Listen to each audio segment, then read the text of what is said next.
నీ పేజెస్లో కానీ, big boss పేజెస్లో కానీ, నీ ఫ్యాన్ పేజెస్లో కానీ పవన్ కళ్యాణ్ ఏడుస్తూ ఉంటే వాడిని ఇలా ఓదార్చి బెడ్ పైన కళ్ళు తుడిచి నిన్ను కెప్టెన్ చేసే బాధ్యత నాది అని చెప్పావు, నెరవేర్చేసావు.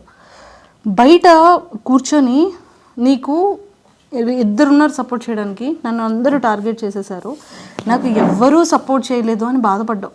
అంటే నీకు ఆ ఎల్లోన్ ఫీలింగ్ ఎందుకు వచ్చేసింది ఒక్కసారిగా? అంత ఎందుకు ఎల్లోన్ అయ్యావు? అసలు ఏంటో ఫస్ట్ వీక్ నుంచి ఎప్పుడైతే నెగిటివ్ వైబ్ అనేవారో ఇంకా నాకు అనిపించింది సరే వాళ్ళకి ఎక్కడో నచ్చట్లేదు అని. బట్ నేను చేంజ్ చేసుకుంటూ వచ్చినాక కూడా నేను ట్రై చేసేదాన్ని వేరే వాళ్ళతో కలవడానికి, అట్లా ట్రై చేసేదాన్ని. బట్ నేను వెళ్ళేటప్పుడు వాళ్ళు వెళ్ళిపోవడం, నాతో డిస్కషన్స్కి అవాయిడ్ చేయడం, ఏదో ఒకటి చేసేవారు. కళ్యాణ్ ఒక్కడే నాకు సపోర్టింగ్గా ఎక్కువ ఉన్నాడు అనమాట. లాస్ట్ వీక్లో తనుజకు వచ్చింది, తనుజకు కూడా సపోర్ట్ చేసింది. బట్ తనుజకు కూడా అర్థమైంది నిజమే కదా, ఒక 2 to 3 times వేరే వాళ్ళు ఎట్లా నాతో బిహేవ్ చేస్తున్నారో చూసింది అనమాట.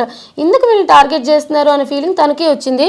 బట్ కళ్యాణ్ ఒక్కడే ఫస్ట్ నుంచి కూడా నాకు సపోర్ట్ చేస్తూ వచ్చాడు. సో కళ్యాణ్ నేను నన్ను తమ్ముడు అని పిలుస్తూ ఉంటాను అనమాట. వాడంత ఏడ్ చేసి అలా అయ్యేటప్పటికి అంత కష్టపడినా సరే కెప్టెన్సీ రాకపోయేసరికి ఒకటే అనిపించింది, వాడికి నేను నాకు వాడు అని చెప్పి. సో కెప్టెన్ చేశాను, ఫుల్గా కెప్టెన్సీ చూడకుండానే బయటకు వచ్చేసాను. అది ఒకటే బాధ తప్ప ఐఎమ్ రియల్లీ హ్యాపీ తను కెప్టెన్ అయినందుకు. అంతే. నీది కళ్యాణ్ది బాండింగ్ చాలా బాగుంది, అక్క తమ్ముళ్ళ బాండింగ్. సో మరి నెక్స్ట్ టైం రాఖీకి వాడు పాపం ఎక్కడ, ఏ కాశీలో ఉంటాడో, ఏ పంజాబ్లో ఉంటాడో ఏమో మరి. బట్ యా ఎప్పటికీ ఉంటాడు. సూపర్, ఎక్సలెంట్ బాండింగ్ మీ ఇద్దరిది కూడా. అండ్ ఆ లవ్ స్టోరీ గురించి ఏంటో అందరూ ఇదైపోతున్నారు, కానీ వాడు అదొక్కటి దాని నుంచి బయటకు వస్తే బాగుందని మా అందరికీ బయట అనిపిస్తుంది. ఒరే ఇంకొకటి రా, కాలు మీద కాలు వేసుకుని కూర్చోవడం నాగార్జున గారు అనేది చాలా బయట నెగిటివిటీగా వెళ్ళిపోయింది. ఓకే. సో అది మీకు ఎప్పుడైనా అలా అనిపించిందా? అంటే కామనర్స్ మాత్రమే కాలు మీద కాలు వేసుకొని కూర్చున్నారు అనేది ఒక చిన్న బయటికి బాగా వైరల్ అయింది. ఏమో నాకు మిగతా వాళ్ళ గురించి తెలియదు, కానీ నాకు ఒక టాస్క్లో కొంచెం ఇంజురీ అయ్యింది కాబట్టి నా కంఫర్ట్ పొజిషన్లో నేను కూర్చునేదాన్ని. మీరు చూస్తూ ఉంటే నేను హాట్ ప్యాక్స్ అవి పెట్టుకుంటూ ఉండేదాన్ని అనమాట ఎప్పుడు కూడా. సో నాకు డాక్టర్ ఇట్లాగా ఎప్పుడు చూసినా మెడికల్ రూమ్స్కి వెళ్తూ వచ్చేదాన్ని. కొంచెం ప్రాబ్లం వచ్చిందనమాట నాకు, బ్యాక్ బాటమ్ అది. సో నాకు కంఫర్ట్ ఎట్లా ఉంటుందో అలా కూర్చునేదాన్ని. నేను అంత సీరియస్గా ఇప్పుడు మాకు చూస్తే అర్థమైంది, ఈ దెబ్బలు, ఇంత వీక్ అయిపోవడం, ఇంత సన్నగా అయిపోవడం, ఫేస్ లాగేయడం కదా, చాలా ఎనర్జీ ఫుడ్ అది.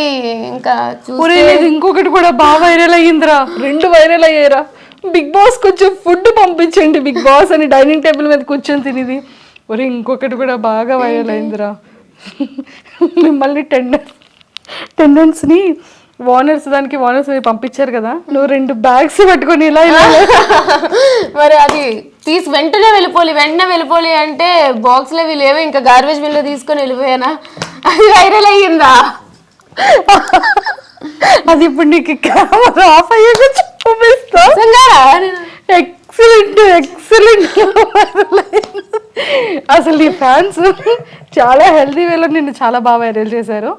అండ్ శ్రీజ, మేమందరం మనస్ఫూర్తిగా కోరుకుంటుంది ఏంటి అంటే, కొన్ని సీజన్స్లో అన్ఎక్స్పెక్టెడ్గా రీఎంట్రీస్ ఇస్తుంటారు, ఒక 1 week గ్యాప్ ఇచ్చి. మేబీ మా శ్రీజ అది ఏవి కూడా ప్లే చేయలేదు టీవీలో. సో ఖచ్చితంగా మా శ్రీజ కూడా మళ్ళీ స్టేజ్ మీదకి వెరీ సూన్ వెళ్తుంది అనేది మేమందరం కోరుకుంటున్నాం. అయితే బాగుంటుంది. ఆడియన్స్ ఓటింగ్ వల్ల నేను బయటికి రాలేదు, వైల్డ్ కార్డ్స్ స్ట్రాంగ్ అని చెప్పి తీసేశారు.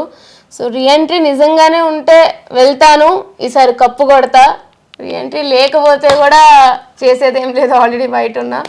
బట్ యా అంతే. లేదు, నీ జర్నీని నేను మన ఛానల్ త్రూ అందరికీ చూపించాను, పేరెంట్స్ అందరి ఇంటర్వ్యూ చూశాను. వాట్ యూ ఆర్ అనేది మా అందరికీ తెలుసు. సో ఆ హార్ట్స్ ఎప్పుడు అందరివి విన్ అయిపోయావు. సో ఇంకా హెల్తీగా, ఇంకా స్ట్రాంగ్గా అయ్యి ఖచ్చితంగా విన్ అవ్వాలని మనస్ఫూర్తిగా కోరుకుంటున్నాను. తదాస్తు.